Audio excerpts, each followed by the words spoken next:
राज्य सरकार ने एक अहम फैसला लिया है। इसने तेलंगाना के सभी उच्च शिक्षा संस्थानों में छात्र के साथ साथ शिक्षकों और कर्मचारियों के लिए बायोमेट्रिक उपस्थिति अनिवार्य कर दिया है। इस संबंध में उच्च शिक्षा विभाग ने आदेश जारी कर दिया है। इसी संबंधित कार्रवाई में तेजी लाने के आदेश दिए गए, लेकिन बायोमेट्रिक उपस्थिति का उपयोग छात्रवृत्ति और शुल्क प्रतिपूर्ति जारी करने और उनकी उपस्थिति प्रतिशत जानने के लिए किया जाता है। संबंधित शिक्षण संस्थानों में टीचिंग और नॉन टीचिंग स्टाफ कितने समय से कार्यरत है। आदेशों में कहा गया है कि बायोमेट्रिक उपस्थिति का उपयोग उनकी छुट्टियों और अन्य मामलों के लिए भी किया जाएगा। जेमिनी एडिबल्स तेलंगाना में एक तेल रिफाइनरी स्थापित करने के लिए 400 करोड़ रुपए का निवेश करेगी। यह निवेश गोल्डन एग्री इंटरनेशनल और सिंगापुर के फ्रीडम ऑयल की संयुक्त साझेदारी के साथ किया जाएगा। हैदराबाद के पास 400 करोड़ की ऑयल रिफाइनरी लगेगी। जेमिनी एडिबल्स के एमडी प्रदीप चौधरी ने मंत्री केटीआर से की मुलाकात। उन्होंने कहा कि सरकार हर संभव सहयोग करेगी। सीएम केसीआर के नेतृत्व में हरिता मंत्री केटीआर ने कहा कि नीली, गुलाबी और सफ़ेद क्रांतियों हो रही है। केटीआर ने प्रसन्नता व्यक्त की कि राज्य में 20 लाख एकड़ तेल फार्म की खेती के साथ हम भी पीत क्रांति की ओर बढ़ रही है। उन्होंने कहा कि जेमिनी एडिबल्स का निवेश राज्य में विशेष रूप से स्थानीय किसानों के लिए खाना पकाने के तेल के उत्पादन में महत्वपूर्ण भूमिका निभाएगा। जेमिनी एडिबल्स के एमडी प्रदीप ने कहा कि भविष्य में तेलंगाना में और इकाइयां स्थापित की जाएंगी। कहा जाता है कि 1000 से अधिक स्थानीय लोगों को रोजगार मिलेगा और यह राज्य के किसानों के लिए बहुत उपयोगी है। सीएस सोमेश कुमार ने हैदराबाद के बेगमपेट स्थित टूरिज्म प्लाजा में एसईआरपी के तत्वावधान में आयोजित राज्य स्तरीय बैंकरों की बैठक में भाग लिया। ग्रामीण गरीबी उन्मूलन संगठन के सीईओ संदीप कुमार सुल्तानिया ने बैंकों से व्यक्तिगत व्यवसाय विकास के लिए स्वयं सहायता समूहों में उद्यमी महिलाओं को वित्तीय सहायता प्रदान करने का अनुरोध किया। उन्होंने बैंकों से सामाजिक जिम्मेदारी के रूप में वित्तीय सहायता प्रदान करने के लिए कहा ताकि स्वयं सहायता महिला संघ अब तक समूह रहे और प्रगति की है, ताकि महिलाएं अपने हित की व्यवसायिक क्षेत्र में उत्कृष्टता प्राप्त कर सकें। उन्होंने बैंकरों को सुझाव दिया कि 5-10 लाख से अधिक उम्मीदवारों को ऋण देकर महिलाओं को आर्थिक और सामाजिक रूप से मजबूत किया जा सकता है और व्यापार क्षेत्र में स्थायी आय प्राप्त की जा सकती है। मंत्री तलसानी श्रीनिवास यादव ने कहा कि फ्लोराइड के दानव से मुक्त कराने का श्रेय टीआरएस सरकार को जाता है। मंत्री तलसानी श्रीनिवास यादव ने नामपल्ली में टीआरएस कार्यकर्ताओं की बैठक में भाग लिया। फ्लोराइड की समस्या को हल करने के लिए कहा जाए तो अतीत की सरकारों को परवाह नहीं थी। तलसानी श्रीनिवास गौड़ ने कहा कि तेलंगाना आने के बाद सीएम केसीआर की पहले से फ्लोराइड की समस्या स्थायी रूप से हल हो गई थी। उन्होंने लोगों की समस्याओं को हल करने की जिम्मेदारी को भूलकर अनुबंधों पर ध्यान केंद्रित करने के लिए उनकी आलोचना की। उन्होंने कहा कि टीआरएस को समर्थन दिया जाना चाहिए, जो लोगों की समस्याओं के समाधान के लिए काम कर रही है। बिहार के भवन में सीएस सोमेश कुमार के साथ बैठक कर पिछले कुछ वर्षों से हड़ताल पर चल रहे वीआरए की मांगों को पूरा करने को लेकर बैठक की गई। सीसीएलए के निदेशक रजत कुमार पेनिक की मौजूदगी में हुई इन चर्चाओं में वीआरए के प्रतिनिधियों ने हिस्सा लिया। वीआरए ने बिहार के भवन में सीएस से मुलाकात की और कई मांगों को सुना। उन्होंने वेतनमान में संशोधन, सेवा मानकों में पदोन्नति, हड़ताल की अवधि के दौरान वेतन का भुगतान, मामलों को वापस लेने और हड़ताल की अवधि को विशेष अवकाश घोषित करने की मांग की। उन्होंने हड़ताल के दौरान मारे गए वीआरए के परिवारों को मुआवजे के भुगतान, उनके उत्तराधिकारियों को नौकरी देने की मांग की। सीएस की जवाब देते हुए सोमेश ने स्पष्ट किया कि सरकार वीआरए की मांगों के प्रति सहानुभूति रखते हैं। उन्होंने कहा कि मौजूदा चुनाव आचार संहिता हटाने के बाद उनकी मांगों के समाधान के लिए कदम उठाए जाएंगे। सीएस वीआरए के तुरंत ड्यूटी पर आने को कहा गया है। मुनगोडु उपचुनाव प्रचार के दौरान मंत्री मल्ला रेड्डी ने जिस तरह काम किया, उस पर बीजेपी विधायक ईटल राजेंद्र ने अपने ही अंदाज में प्रतिक्रिया दी। मल्ला रेड्डी, जो एक जनप्रतिनिधि है, ने सार्वजनिक रूप से शराब पीने की निंदा की। ईटल ने पूछा कि पिछले उपचुनाव में लोगों को क्या परंपरा भेजी जाएगी। ईटल राजेंद्र ने यह टिप्पणी हैदराबाद के मंसूराबाद में आयोजित भाजपा नेताओं की एक बैठक में की। मालूम हो कि मुनगोडु के उपचुनाव अभियान में हिस्सा लेने वाले और स्थानीय नेताओं के साथ शराब पीने वाले मंत्री मल्ला रेड्डी की तस्वीरें और वीडियो सोशल मीडिया पर वायरल हो गए हैं। मजलिस विधानसभा के नेता अकबरुद्दीन ओवैसी ने पुरानी बस्ती में मेट्रो रेल का काम तत्काल शुरू करने की मांग की। अकबरुद्दीन ओवैसी ने मेट्रो रेल के एमडी एनवीएस रेड्डी को ज्ञापन सौंपा। अकबरुद्दीन ओवैसी ने कहा कि इमलीबंद से फलकनुमा तक मेट्रो कॉरिडोर की लंबे समय की से ज़रूरत है। उसके लिए राज्य सरकार ने बजट में 5.5 किलोमीटर 500 करोड़ रुपए आवंटित किए हैं। वह मेट्रो रेल का काम समय पर पूरा करना चाहते थे। काम जल्दी शुरू करने की बार बार अपील करने के बावजूद कोई नतीजा नहीं निकलने पर अकबरुद्दीन ओवैसी ने गहरी नाराजगी जताई। हैदराबाद शहर बारिश की चपेट में आ गया है। शाम को तेज बारिश शुरू हुई और करीब 5 घंटे तक रुक रुक कर बारिश होती रही। वाहन चालकों व राहगीरों को काफी परेशानी हुई। हैदराबाद में कुछ जगहों पर गरज और बिजली गिरने के साथ तेज बारिश हुई। जुबली हिल्स, बंजारा हिल्स, पेदम्बरपेट, हयात नगर, वनस्थलीपुरम, एलबी नगर, मुशर्रफबाग, दिलसुख नगर, चैतन्यपुरी, कोतापेट, चिकड़पल्ली, टैंक बंड, खैरताबाद में गरज और बिजली के साथ भारी बारिश हुई। इससे वाहन चालक इधर उधर रुक गए। कई जगह ट्रैफिक जाम है। भारी बारिश में नालों के पानी की निकासी में गंभीर समस्या आई।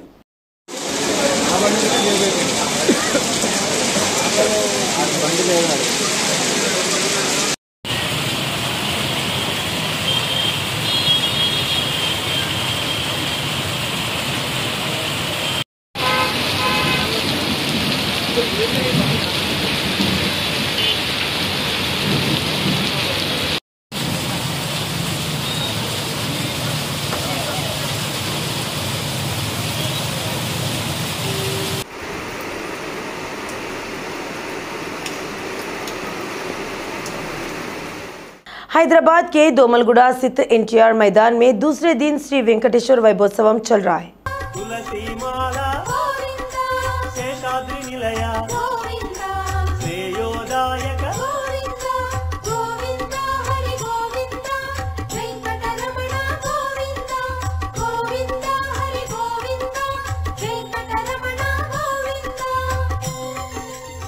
संगारेड्डी निर्वाचन क्षेत्र कंडी मंडलम और बतौल गांव के टीआरएस नेता कांग्रेस पार्टी में शामिल हो गए। विधायक जग्गारेड्डी ने उन्हें पार्टी में आमंत्रित किया। पूर्व शब्द सदस्य गोपाला मलेश, बातौल यादव एसोसिएशन के अध्यक्ष मलेश, गोल्ला नरसिमुलु, गोल्ला यादगिरी, गोल्ला नरेश और कई अन्य युवा कांग्रेस पार्टी में शामिल हो गए। उन्होंने कहा कि वह राजीव गांधी के विकास के लिए पार्टी में शामिल हुए। टीआरएस के जन्म से पहले राजगोपाल रेड्डी ठेकेदार थे। नियमों के मुताबिक ठेका मिले भी तो पोस्टर लगा रहे थे। 2001 में हमारी संपत्ति क्या है, अब आपकी संपत्ति क्या है। 2001 में केसीआर परिवार की कितनी संपत्ति थी। ईटल राजेंद्र ने सीएम केसीआर से पूछा कि अब कितनी है। पार्टी को 810 करोड़ का पैसा कैसे मिला। उन्होंने पूछा कि विमान खरीदने के स्तर तक कैसे पहुंचे, जो आपको अनुत्तरित नहीं छोड़ेगा।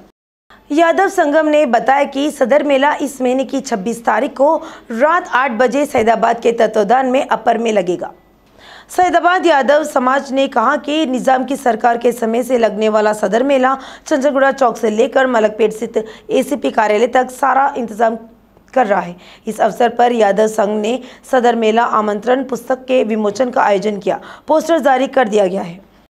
अंबरपेट संभाग के यादव समुदाय के नेता दयाकर यादव पिछले सदर सम्मेलन के कार्यक्रम में गंभीर रूप से घायल हो गए थे। दयाकर ने कहा कि विधायक कालेरू वेंकटेश ने दयाकर के शुभचिंतकों को 1 लाख रुपयों की आर्थिक सहायता दी थी। इसके अलावा दयाकर ने विधायक कालेरू वेंकटेश को रुपए मंजूर करने के लिए धन्यवाद दिया। इसके साथ ही जीएचएमसी की स्थायी समिति के सदस्यों और पार्षद विजय कुमार गौड़ ने 6 लाख का CMRF चेक सौंपा। मुदिराजों की लंबे समय से चली आ रही आकांक्षाओं की मान्यता में बीसीडी को बीसीए में बदलने के लिए सुप्रीम कोर्ट द्वारा दिए गए सकारात्मक आदेशों के उपलक्ष्य में सिकंदराबाद में तेलंगाना राज्य मुदिराज महासभा के तत्वावधान में समारोह आयोजित किया गया। तेलंगाना राज्य के अध्यक्ष मुदिराज महासभा कसानी ज्ञानेश्वर, जिन्होंने मुदिराज के लंबे सपने को आगे बढ़ाने के लिए 12 साल तक सफलतापूर्वक लड़ाई लड़ी, ने मिठाई बांटकर खुशियां मनाई गई। भले ही इसे ले लिया गया हो, लेकिन बीसीए में कुछ जातियां उच्च स्तर पर पहुंच गई है। कोर्ट और जीवों को अवरुद्ध कर दिया। सुप्रीम कोर्ट द्वारा दिए गए आदेशों के बाद तेलुगु राज्यों की सरकारों ने जवाब दिया और अपने लंबे समय से चले आ रहे सपने को पूरा करने के लिए उनकी दौड़ के लिए न्याय का अनुरोध किया। तेलंगाना मुदिराज महासभा के उपाध्यक्ष प्रकाश मुदिराज, अंबाती, चेन्नई मांडा श्रीनिवासलू, श्रीकांत मुदिराज, सुरेंद्र, सचिव सत्यनारायण और अन्य ने तेलंगाना राज्य मुदिराज एसोसिएशन समारोह में भाग लिया। विश्वविद्यालय के छात्रावासों ने बिजली पानी की आपूर्ति बहाल करने के लिए छात्रों ने आंदोलन किया है। OUVC के अड़ियल रवैये के विरोध में कला college arts college anchor part repeat विश्वविद्यालय के छात्रावासों ने बिजली पानी की आपूर्ति बहाल करने के लिए छात्रों ने आंदोलन किया है। OUVC के अड़ियल रवैये के विरोध में आर्ट्स कॉलेज से OU प्रशासन भवन तक रैली निकाली गई। OU के छात्रों ने OU प्रशासन भवन के सामने धरना प्रदर्शन किया। छात्रों ने शिकायत की कि यह दुखद है कि बिजली और पानी की आपूर्ति बंद कर दी गई है और एक सप्ताह के लिए समूह 1 की परीक्षा होने पर उन्हें गंभीर समस्याओं का सामना करना पड़ रहा है। विश्वविद्यालय के VC प्रोफेसर रविंदर ने चिंता व्यक्त की कि वे गंभीर कठिनाइयों का सामना कर रहे हैं। VC के तानाशाही शासन से उनकी जिंदगी को खतरे में डालने का काम कर रहे हैं। अधिसूचना के लिए इतने दिनों के इंतजार के बाद जब हम अधिसूचना के आने के बाद से परीक्षा की तैयारी कर रहे थे, इसी क्रम में उन्होंने बिजली और पानी की आपूर्ति बंद कर दी और हमें भावनात्मक रूप से परेशान किया।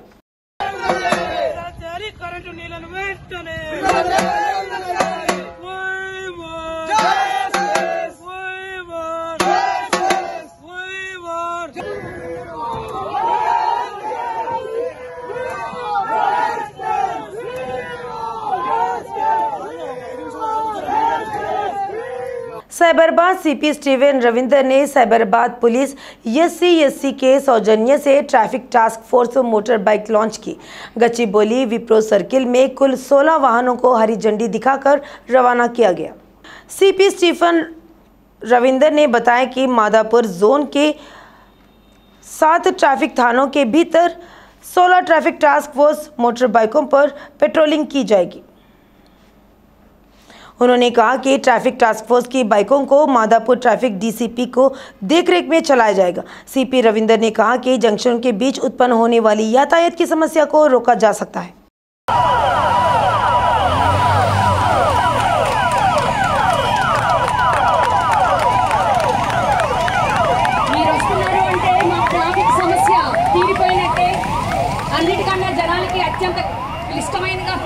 सीट अधिकारियों ने चंचलगुड़ा जेल में बंद 3 आतंकियों को 6 दिन की हिरासत में भेज दिया है। जाहिद समीउद्दीन और मेजर हसन फारूक को अदालत के आदेश पर हिरासत में ले लिया गया।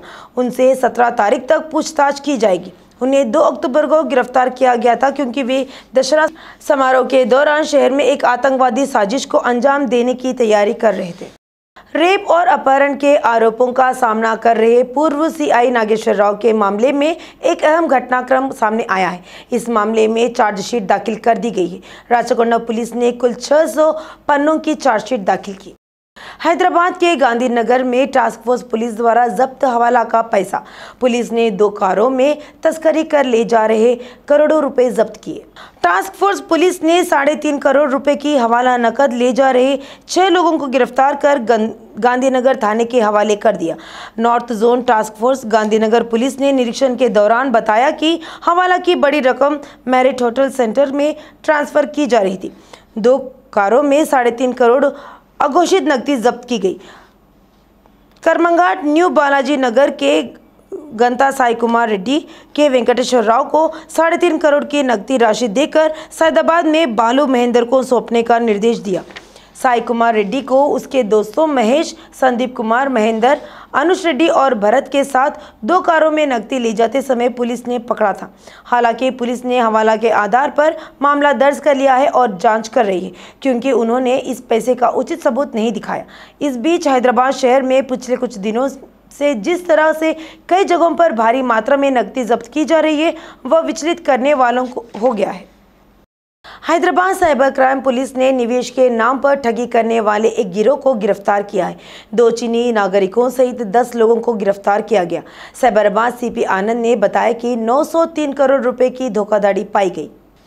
यह कहा जाता है कि भारतीय मुद्रा को मुद्रा विनिमय के माध्यम से डॉलर में परिवर्तित किया गया और हवाला के माध्यम से अन्य देशों में स्थानांतरित किया गया।